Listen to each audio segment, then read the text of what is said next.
Hello and welcome to the 43rd episode of the Powerless Podcast. In this episode, I talked to Austin, Robert, and Jarrett of the progressive post-hardcore band Fauxtrot out of Pennsylvania. They just released their debut song EP, Lost in Translation, on the 1st of December.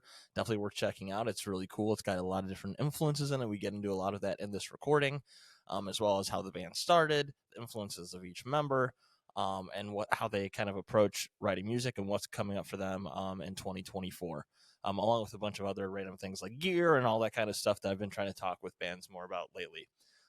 So I really hope you guys enjoy this episode. It was great to catch up with and meet Austin, Robert, and Jared. It was a great conversation. And again, I just really hope everybody enjoys it.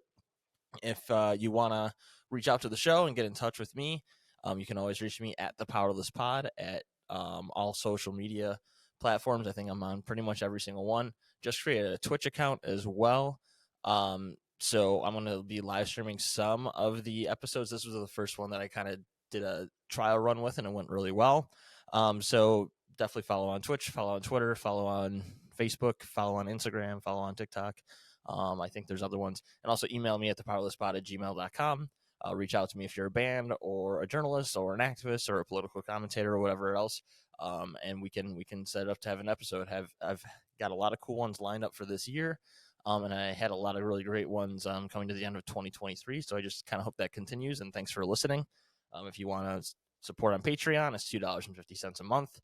So there's that same tag there at the Powerless Pod.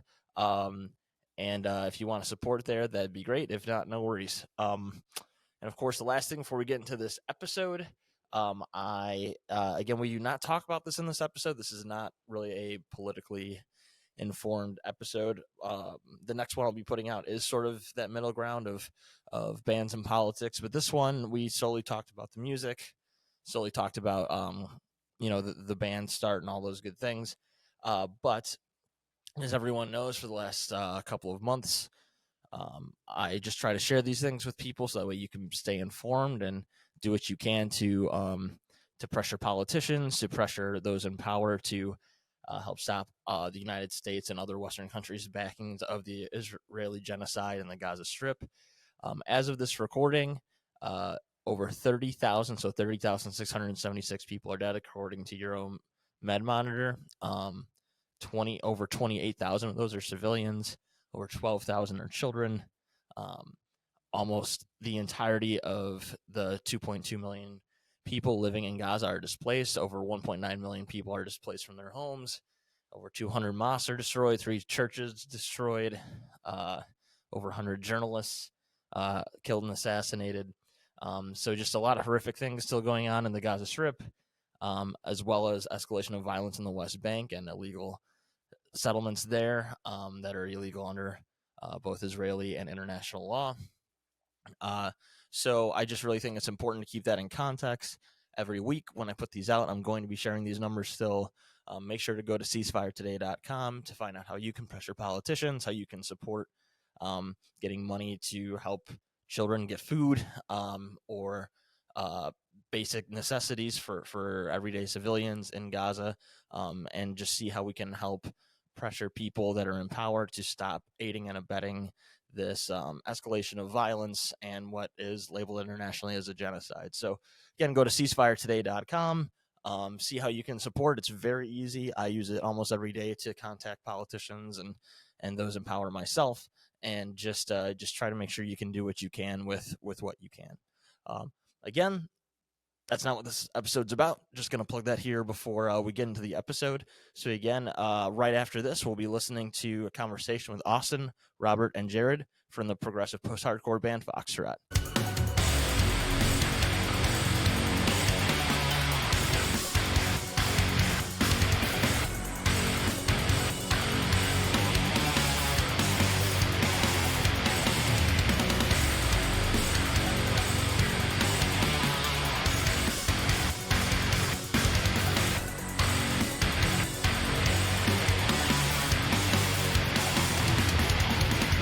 I am here with a progressive post-hardcore band out of Pennsylvania named Fauxtrot.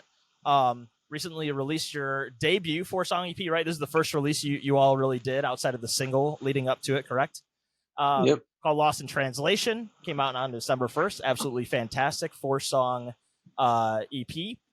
So I one, really appreciate you guys coming on, and two, really appreciate your flexibility with my sort of crazy, chaotic, sickness and everything else I dealt with over the last couple of weeks. So I appreciate you guys still wanting to come on, and I'm really happy to have you here.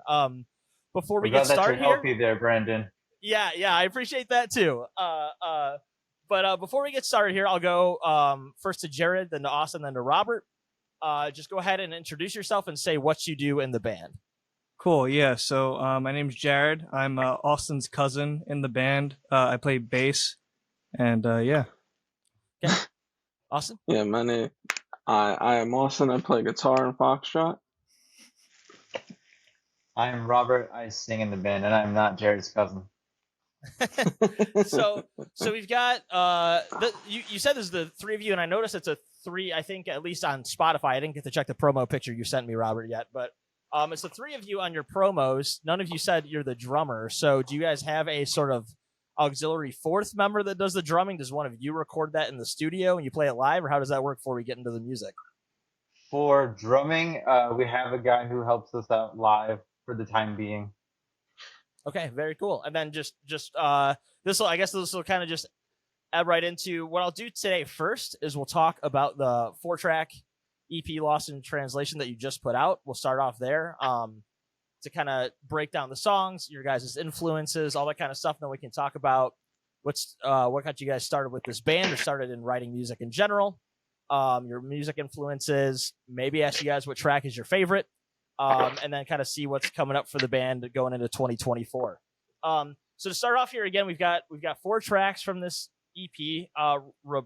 Retrace Embrace, which was the single you put out ahead of time prior to the release, Too Close, Follow You, and Cheers to the Years. I guess we'll start off with you, Robert, since I'm guessing you're the vocalist. Do you also primarily write the lyrics? Is that fair to say as well? Yep, that's correct. Okay, so lyrically and also vocally with melodies and things of that nature as well, what are some of your biggest influences, or whether it was what you wrote about, or bands or singers or whatever in that vein? What were kind of your biggest influences for this 4-track EP? It's kind of like a mix of stuff. Like, I think so for people who don't know, this EP has been in the works for about 4 years. It just came out last month, but we've been working on it for about 4 years, just about. And it's taken a long time to get to the finish line, so I had to kind of go back and think about sort of what inspired me with some of these songs. But I mean, like, specifically, like, Retrace Embrace is inspired by a Maroon 5 song. Like, the chorus is kind of inspired by this song called Misery by Maroon 5. Yeah. I got attacked by a dog around this time, and I could barely walk. And I remember listening to that song and being like, oh, this song really lyrically fits my state of mind, because I was basically wearing a robe every day and just sitting in my room wow, I don't know if I'm ever going to be able to wear clothes and walk again. And I was listening to that a lot. And when I was writing the melodies to the chorus of the song, I noticed there were some similarities. So that's one specific Easter egg for that song.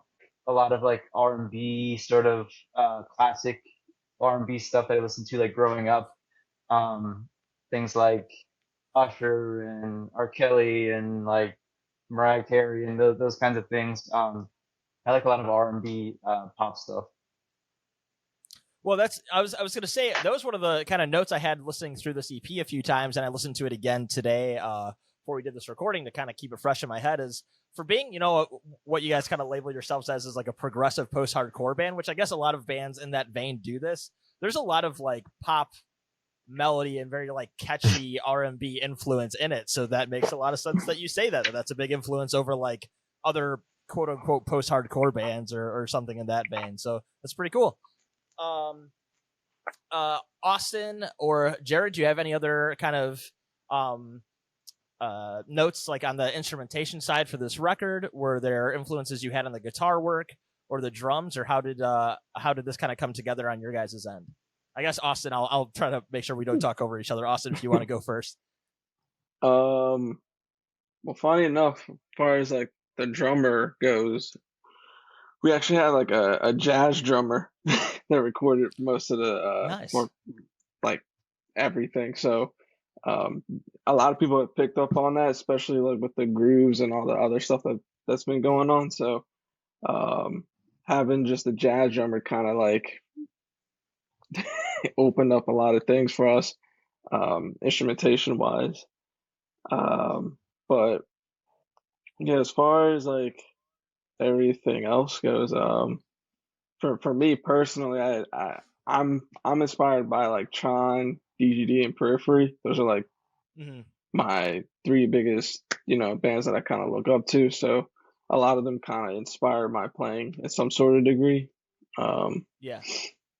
But yeah, no, the way that this EP came out actually came out pretty well, and it's interesting to know that Follow You seems to be a lot of people's favorite tracks.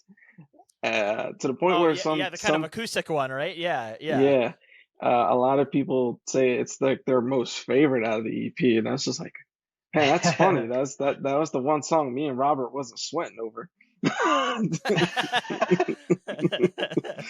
It's funny how that could work out too, like the amount of bands that like they'll work so hard on like whether it's an EP or a full album, and like then there's like one throwaway song. Like I think of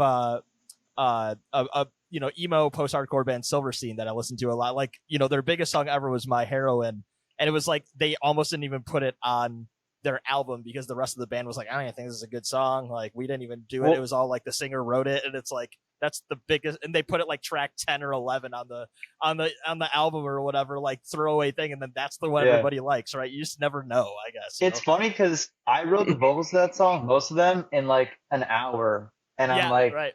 This is. I mean, not that I dislike it. I'm just like, but the struggles I had with some of these other songs, like, goddamn.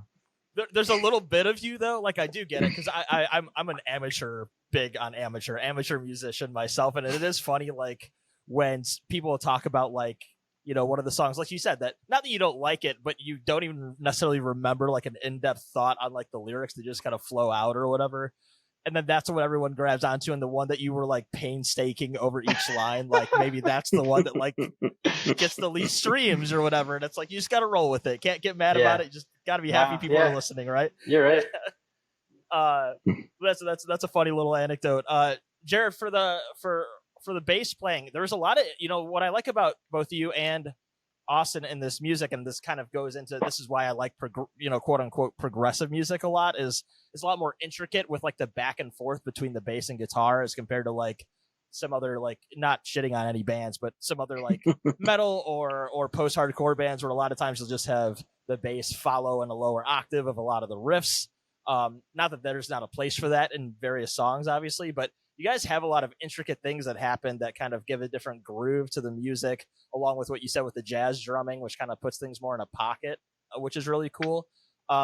So what were some of your influences here, your takeaways, or do you have any kind of thoughts on the EP you released this past month?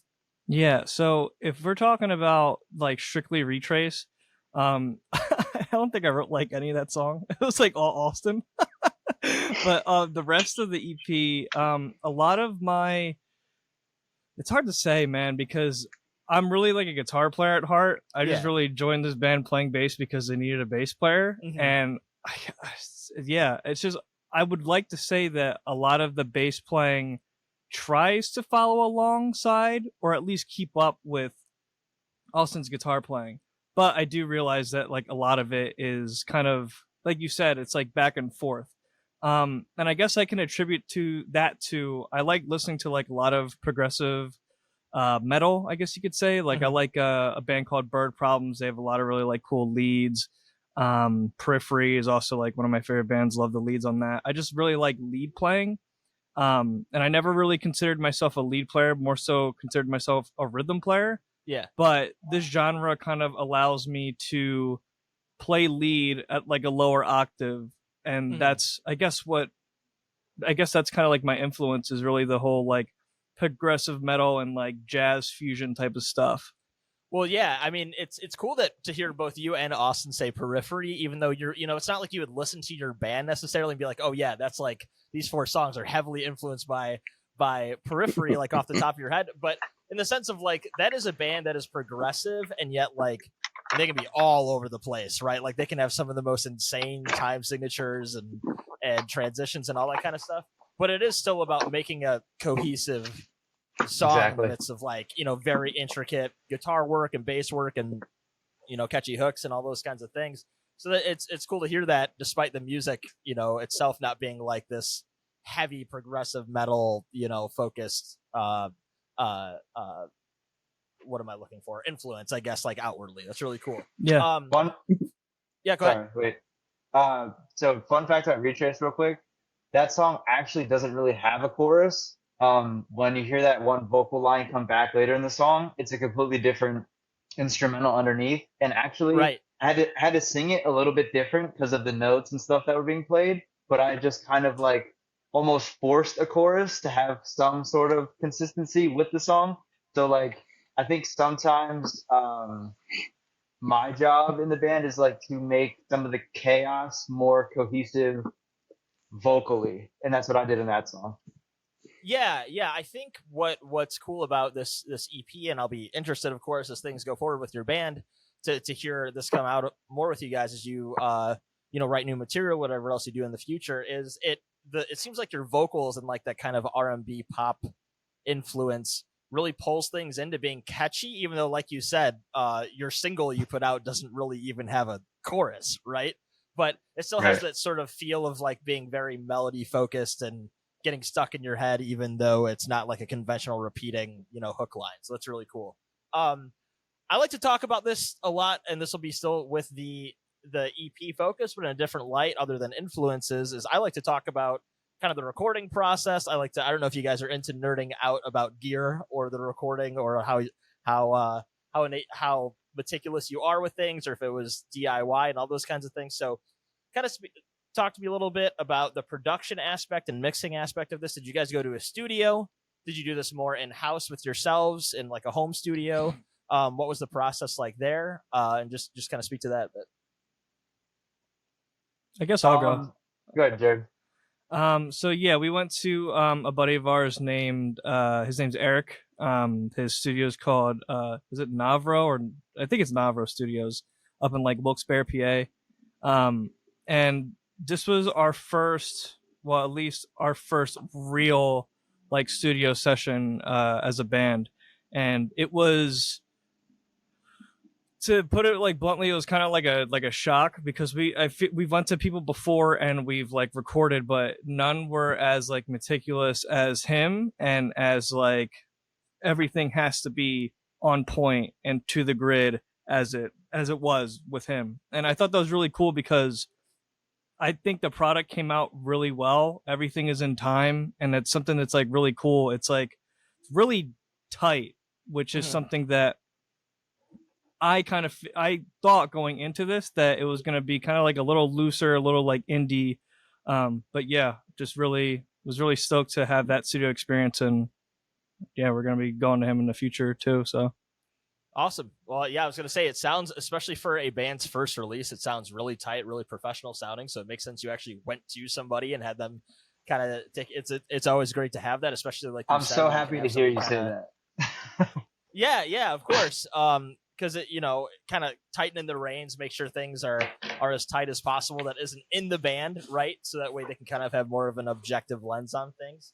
Austin or Robert, do you have any other kind of thoughts on the recording process with this, or any notes on like what that was like for you for putting this together? You can go, Austin. Honestly, recording with Eric was really fun.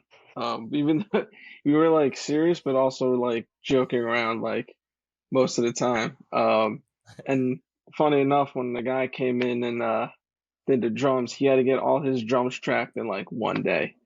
So versus us, we had like maybe 2 or 3 days to track our stuff. But for him, it was just one. But yeah, no, the recording process, honestly, I would think kind of went smooth. Obviously, there were some parts, that we all struggled with certain parts in the song, but Yeah. Well, especially with no, how that intricate it is, you might have those parts where you're like, is this really take 7 or 8 on this? I'm gonna lose my goddamn mind. Yeah, Try take 50. Yeah, I was being a little conservative on those numbers. I know. It's like I do both guitar and vocals. Vocals are a lot more tricky for me. It'll be like take 20. It's like, God damn, dude, am I really saying this line again? Do I really need to do this? It's fine. I can fix it in post. It'll be okay. But no, it's good to be that meticulous. That's good. But getting drums done in one day, wow, that is for 4 for 4 songs. That is tough because drums are I feel like the most meticulous in a studio that you have to be. It's good to hear that you were able to do them live though, because half the time bands can't even do that with the constraints anymore. So that's good to hear too. Robert, any other thoughts on that? Yeah, the studio was a very eye-opening experience for me too. I just watching it all unfold was very interesting, and I was trying to hyper focus on everything the whole time because like I said, we've been writing these songs for so long. I wanted to make sure that every aspect of what we were trying to convey was being conveyed, even though there were days where I was falling asleep and I'm like, what I miss? Wait, where are we? And it's just funny. There's a day that we were recording too close and Austin was there, and I remember I was singing on the offbeats and I couldn't wrap my brain around doing that physically, and the way I practiced it was not that way. So I was like, wait, what? And I remember Austin was falling asleep trying to listen in with me because he was wearing headphones too. And then he fell asleep for I don't know how long. He woke up, I was still on the same part. He's like, do it like this. And I'm like, I know what you're saying, but I can't do it. Yeah, that's the patience of both a bandmate and I'm sure the producer too, of we're gonna get it. It's gonna be fine. It'll be okay. But you just have to run with it, and it's tough to like I said earlier, to be that long in it and just not getting something to just keep going until you fucking get it. You know what I mean? Our producer literally said when he went home to his wife that night after we were done for the day, he was like, "Yeah, Rob's gonna quit his band. I'm almost 100% positive." at the end of tracking, when it was just me and him finishing up vocals, he told me that, and I was like, "Dude, I was so angry." And I thought about it, but I wasn't gonna do it. But you know what? That's part of the process of getting a good product, right? It's just you got to go through hell a little bit with it, right? Yeah, for sure. I'm just curious both with Jared and Austin, because I'm kind of a gear nerd myself. I don't know if you guys used your own gear for this recording or the studios, but either way, whether it's when you're performing live or in the studio, what kind of what guitars, what pedals, what kind of amps and things like that you guys use in your band? Go ahead, also. So for both recording and live? Yeah. If there's a difference, you can kind of tell me both what you use or Okay, just kinda... so for recording, most of the stuff was actually recorded with Rob's Telecaster. Nice. Hell yeah. It was with Rob's Telecaster because at the time I had brought my Ibanez, but Eric told me we can't use it for rhythm. He said we can use it for leads, but we can't use it for rhythm. And it was mainly because I didn't get new strings in the minute. Yeah. So he's like, we have to use Rob's Telecaster. So for I think 2 of the songs, or maybe all 3 of them, it's all Rob's Telecaster, and then the leads I did bring back my Ibanez to use that for. Nice. But I also think with the leads, it was done with also Rob's Telecaster on Retrace. I gotcha. Yeah, I mean that's good though too, because you can kind of have a different sound between the two with different pickups and all that good stuff. So it kind of works out. You got a little diversity in the tone. There you go. It was all planned, is what I'm saying, right? That's yeah. The clean part in Retrace was actually done with Eric's multi-scale 7-string Kiesel headless. So that clean section was actually done. Yeah. So you had Fishman Fluence pickups and all that other stuff. That's nice. Yeah, I would have wanted to use that the whole time, but a 7-string would throw me off way too much. Yeah. Oh yeah, no, it took me a little bit, even just for that small little section. Yeah. Far as live goes, I use a Charvel, and it's the Gojira model. Oh, nice. And then I have a backup, which is just like a Stratocaster from Charvel. But I mainly use the Charvel Gojira signature for live. Nice, awesome. That's a great guitar. I'm jealous. Jared, I know you said you're mostly a guitar player that plays bass, but I don't know if you're still like really into the tones used for a bass, or if you're like me that just picks up whatever I can and uses it in a sense whenever I play bass in a band. But what do you kind of use both live, or what was the recording process like on that end for the bass parts? Yeah, I'm kind of like you, where I just pick up stuff just to get the job done. But I have been recently trying to get more into it, like the sounds and all that, the different tones you can get with bass and stuff like that. But I use a Sterling Stingray. It's like I think it's like the cheaper. I think there's 2 different price ranges for those Sterlings, and I have the cheaper one. But yeah, so I use that. I think it was pretty much like it was straight DI. We probably use like neural DSP plugins. Like we probably use like Parallax. That's what I'm assuming that we did. Can't go wrong. Yeah. No, yeah, exactly. So that's what we do for that. And live, it's pretty much the same setup. Like I have my Stingray. I have a PV. Austin, do you know what it is? It's actually Austin's bass amp. It's like a PV combo amp. Yeah, it's like I think like a 500 watt, something like that, or 50. I don't think 500, maybe 50 something. 50 watts, something like 500 that. would be pretty. It looks like it's about 1,000 watt with how big it is. Yeah. Well, maybe it could be. Yeah. Well, that's cool, because I was gonna say, like, again, I said this earlier, but especially for being relative. I know you all started in 2019, at least according to your bios that I could find. But as far as releasing something, this being your first release, everything sounds very clean, especially for what I would say is like pretty intricate instrumental on the ends of instrumental band. It sounds very clean. There's nothing really garbled in it at all for an initial release, which is really cool. So even if you say you were just using the Sterling and doing whatever, it all sounds absolutely fantastic. So thanks, man. So yeah, thanks for diving into that for me a little bit. I've just had listeners that say they like it when I deep dive into the gear and all that. I guess I must have enough amateur musicians that listen to this they're into it. So there we go. I've just got a few other questions here before I kind of open up with a few like last minute dumb things I do at the end of every episode that I do here. But I guess for the start of the band, you guys said you started in 2019, like I said on your socials and all that. We'll start with Jared and then Austin and then Robert here. Just kind of tell me first where you got into kind of this alternative or post-hardcore music, and what got you to start kind of wanting to be in a band and writing your own music, and just kind of go from there. So Jared, just kind of start with that. What were some bands maybe that got you into this music at a younger age? And what got you to start playing and wanting to be in a band? Yeah, so I've always wanted to be in a band. Like I grew up listening to like early 2000s nu metal.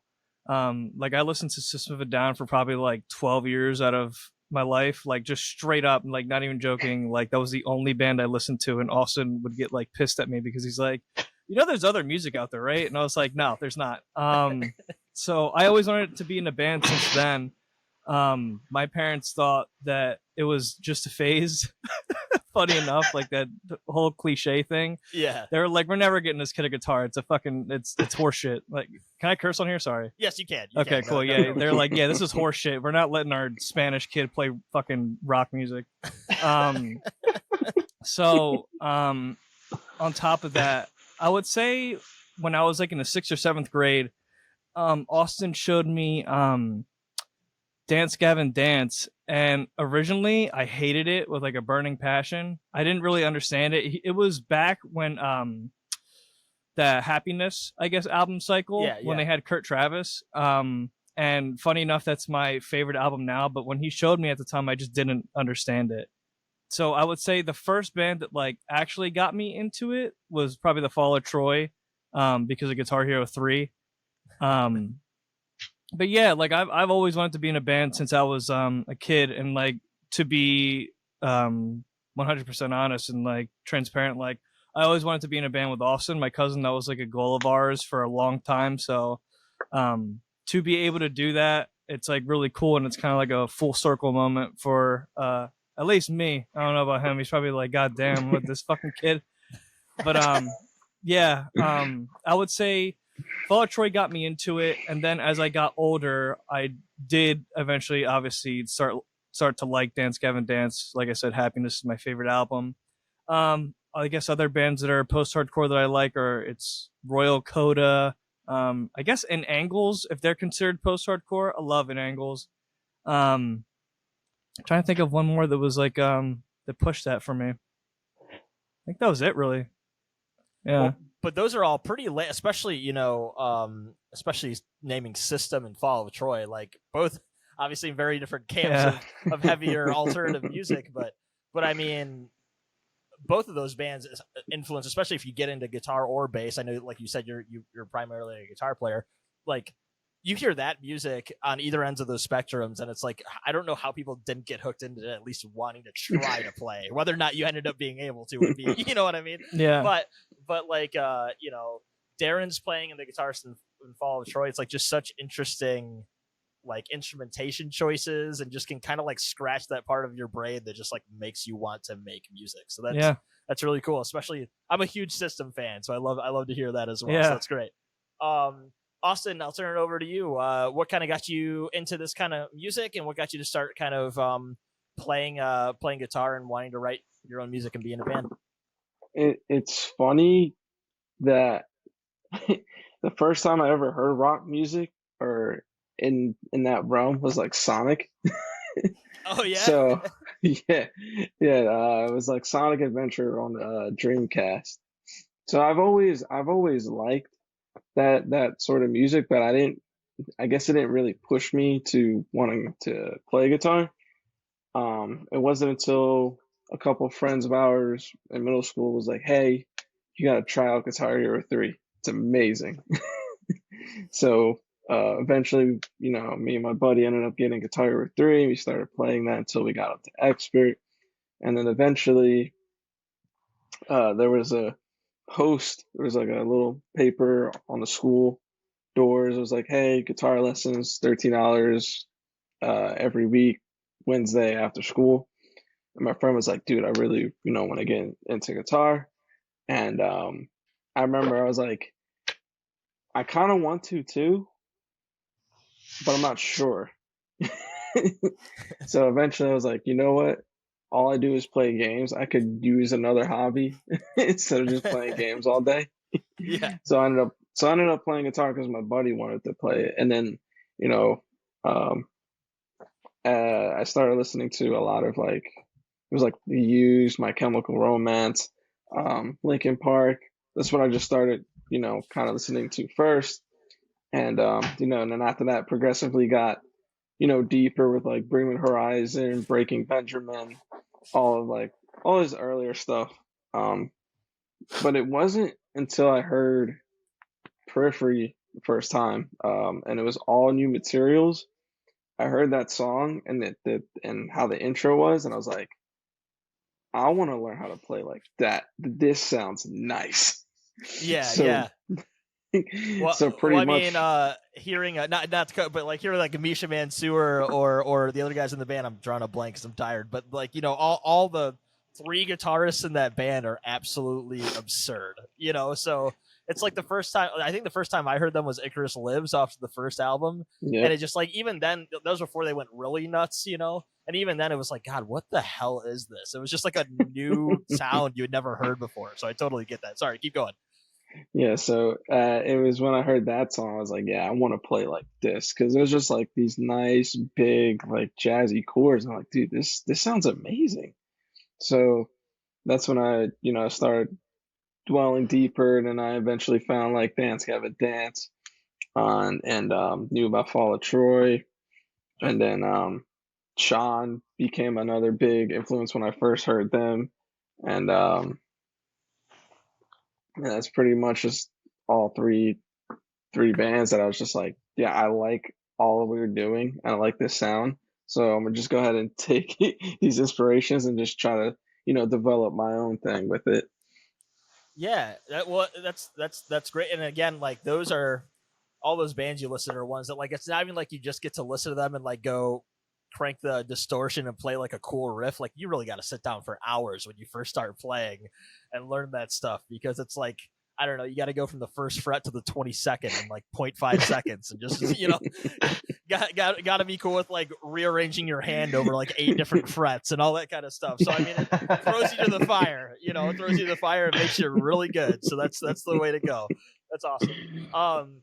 Robert, go ahead and tell me what kind of got you, as a singer, what got you into this kind of alternative or hardcore or whatever music, and what got you wanting to be in a band? I think in around the same time for me as Jared, like 7th grade, I started listening to like also my cam and the U's and stuff. But I was exposed to like music with like that was heavier but didn't have screaming, then like some that had like a little bit of screaming, and I like had an aversion to that for a long time, right? I kind of was like, I don't like that. But then the bands that kind of did it sparingly, like System or like my cam or things like that, I was like interested, and I was like, okay, I can tolerate this. And then I started to sort of like it. So the bands that kind of pushed me over the edge were like Seosin, their self-titled record was a big one for me. Scary Kids Scaring Kids was like the first like heavier band that I was like, this I really like, and I had like this emotional attachment to like some of the lyrical content and just the emotion in the music. And then my sister's ex-boyfriend actually showed me Dance Gavin Dance. It was I told them I invented Times New Roman, and I was like, what is going on? I was so interested by like the soul like vocalist with like heavy instrumentation. Mm-hmm. And even John Mess, the screamers, like doing weird stuff back then. So I'm like, what is this? I was very intrigued by that. And then I found like Woe Is Me, which kind of more metalcore, but like having that like R&B soul vocal in a band with like heavy music, which is so interesting. And I was like, I don't understand this, and I was very curious about that. So I think those were the kind of like earlier bands that kind of got me sort of interested into this kind of music. Yeah, it really makes sense that you bring up both DGD and I'm guessing you're talking about like the Numbers Woe Is Me, where Yep. Tyler Carter was on it right at the time. Yep, and then Issues later. Yeah, and then Issues later on. Right.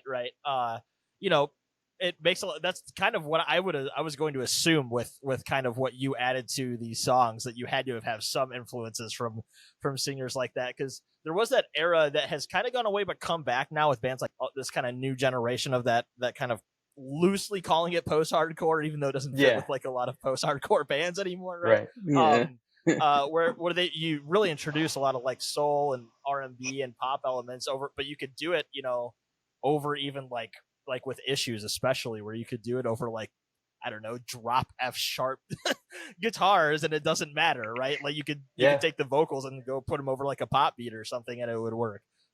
I've always loved that. I think it's a great contrast. It's really cool. And like I said, makes a lot of sense that those are some of your influences. Really awesome. Before we move on to just a few kind of ending questions here about the future of the band, and I always like I said, I always do this kind of hypothetical game with everybody at the end of every episode. Just kind of putting each one of you on the spot. We'll start with Jared, then Austin, and then end with Robert. If you had to pick one song off this 4-track EP, whether it's for Trace Embrace, Too Close, Follow You, or Cheers to the Years, which one is your favorite off the top of your head? You can all have the same one too. Don't feel like you have to pick a separate one. But if you had to choose, what is your favorite off of this release? What were you kind of most stoked to put out there, and why? So Jared, again, I'll just start with you on that. Yeah, so my favorite track on the EP, and I was really excited for it to come out, was Cheers to the Years. I hate playing it live, but I think it's such a cool song, and the session drummer that we had record it, he put in this like, I don't even know how to really like describe it, but it's like the first verse, like it's really like get up, kind of like giddy up, like let's go, yeah, let's go. Like there's like, it's kind of like a circle pit section, which is like really cool for like that song. So yeah, just because of how like energetic that song is, it is like the heavier song on the EP. And I'm really into like heavy stuff. That was what I was the most excited to put out. Yeah, again, great track. I think all the songs are fantastic, but great pick. Austin, go ahead and give your thoughts. Which one is your favorite if you had to choose, and why? Yeah, it's gonna be Cheers to the Years for me too. Copycat. Get him out of here. Do the leads on this song when there's so much going on with both guitars anyway. Yeah. And somehow I was able to mesh it really well. So I'm like really proud of myself for that. So it's like, yeah, this one's my favorite. So that kind of brings it, because I did notice that there's at times you obviously recorded sort of a rhythm and a lead guitar part on these tracks, right? It's not all just like one guitar going at the same time, right? No, yeah, it's two guitars. yeah. So live, there's not like a backtrack. There's not a second guitar player. You just kind of try to figure out how to do it all in one go, huh? That's no easy feat, man. That is tough. That sounds like a headache and a half. But I'm glad you can pull it off well. That's fantastic. But that's, again, great. That's absolutely fantastic song. I like that both of you picked the same one. That's really cool. Robert, what's your pick? My favorite song on the EP is Retrace. I think this song, for me, it's my favorite because it encapsulates a lot of different things in one song. It almost is like a summary of the EP in one song. But like, it was the first song we tracked, and the first song that I ended up writing when we were years ago writing these songs, and had like a specific vision for it. And when I heard the first like vocal recording, like just like the scratch vocals or whatever, before we did like all the layers and everything, I was like, holy shit, like this is legit. And it's just such a fun, dancey, bouncy kind of track, and that Latin beat on the chorus is so interesting. We're all part of the Latin community on this chat here in this band. I think that one was my favorite. Expansive on a lot of things that I think we all like, and kind of a lot of things that this band does in one song. Yeah. I would say both Retrace Embrace and Cheers to the Years are very like diverse songs, and like kind of what you all bring to the table with it. So it makes sense that you all say that. Though it's funny because I put just in like a little note this morning when I was listening to it that my favorite was the second track, Too Close. So I guess 3 out of the 4 we still nail out of 4 people. So there we go. That's a fun song to play live. Yeah, I bet, because I think like it's one of those things that for me, like when there's a really catchy, since like I said, I'm a guitar player, when there's a really catchy riff at the very beginning of a song, you kind of, I think I had it on mono on like my TV, but it sounded like it kind of pans at one point at the very beginning and all that. I don't know, something about that, and then it, just keeps building up, just like hooks me right into a song, so that was kind of my thought on that one. So yeah, again, so none of us picked the one that we all said was the one that the most people were checking out, which was Follow You, which works out too. Fuck people, it's fine. Wow, that's really interesting. Yeah, but I'm just kidding. All the songs are great. That's the point, right? Yeah. So again, since you guys have a 4-track EP, you've obviously been playing some live shows. Is there unreleased material you guys played? You guys just play like a short 4-song set? No, we only play 2 songs. we play Cheers twice. Yeah. You play Cheers and then you play Cheers and then it works out, right? There you go. Then your arms fall off. You're right. But is there unreleased material that you guys play? Do you play covers? Kind of, how do you approach live shows? So okay, let me say this. When we first started, we didn't even have enough songs in our set, so we did have a cover in our set at one point. And as we started writing more songs, I put solo songs that I wrote in the set, and then we've since removed those, and now we're playing unreleased Fauxtrot songs. So there are in our set currently there are 2 unreleased Fauxtrot songs that we also play. Nice.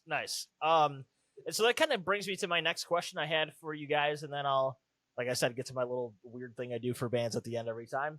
But what's coming next for you guys in 2024? Are there plans to? I know you just released an EP, so it's weird for me to ask this question. But are you hoping to release more music within 2024? Just play more live shows and kind of get your name out there. What's kind of 2024 looking like for you guys?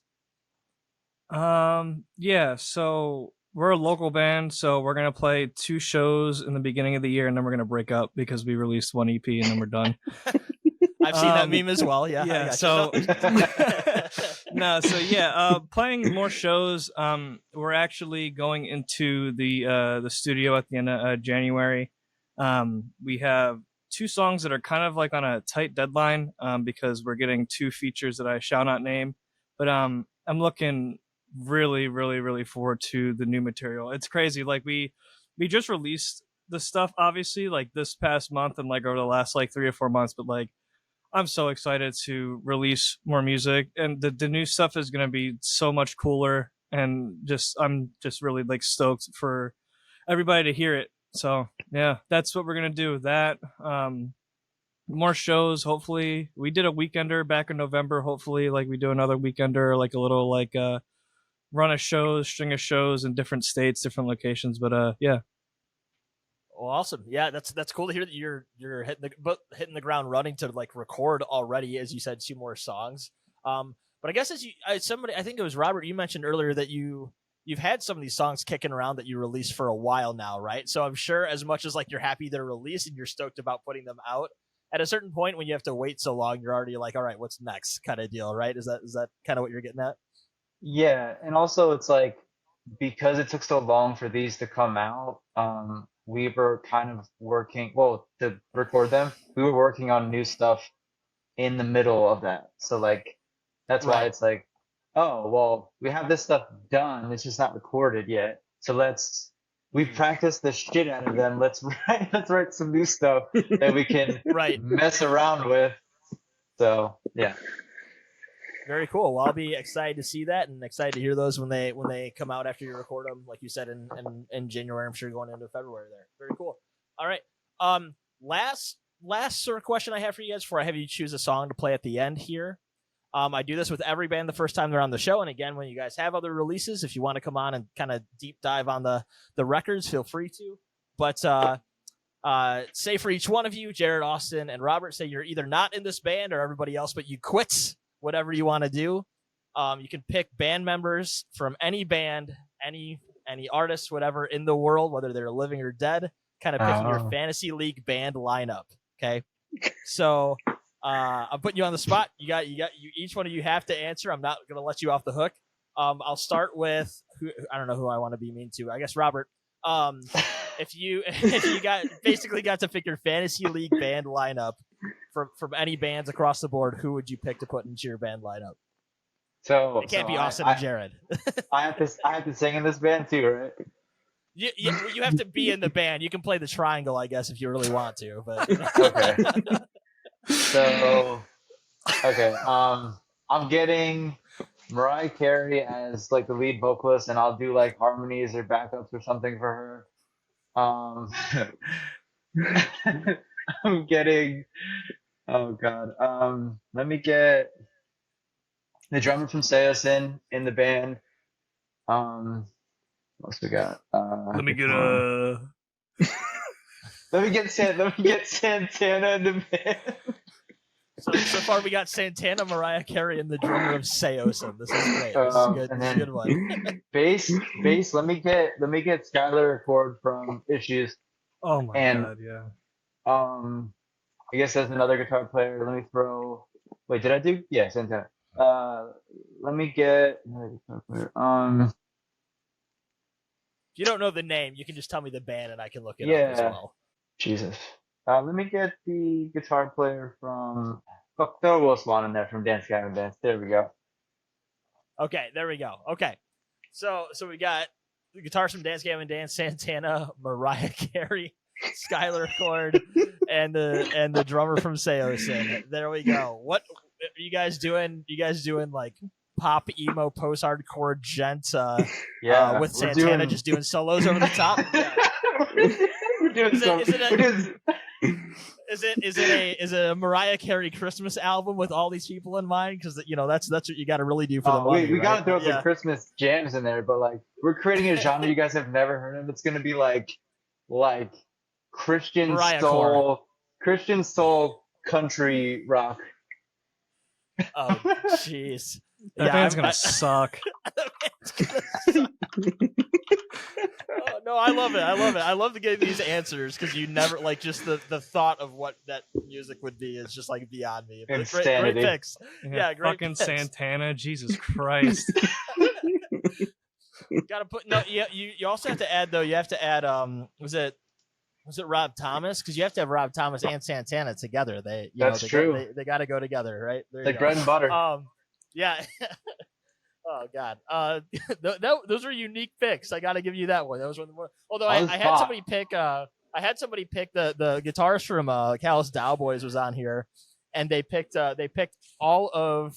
I think it was all of Beethoven's symphony along with a bunch of rock bands. So you just never know, right?